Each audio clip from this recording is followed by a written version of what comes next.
અજાણ્યા ઈસમો ત્યાંથી નીકળતા તેમની પૂછપરછ કરતા તેઓ કંઈ પણ જાતના જવાબ આપ્યા વગર ત્યાંથી જતા રહેલા.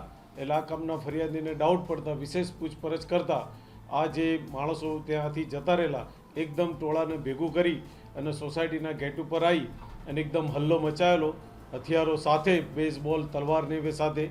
તેમાં આ સોસાયટીના એક રહીશને તલવાર મારવા જતાં તે ખસી ગયેલા અને તલવારના દરવાજા ઉપર વાગેલા. અને આ પ્રકારની ઘટના બનતા પોલીસ તાત્કાલિક હરકતમાં આવી અને એકદમ જ પોતાના હરકતમાં આવ્યા પછી તપાસનો ધમધમતો દોર ચાલુ કરી દીધો છે અને હાલ તપાસ ચાલુ છે.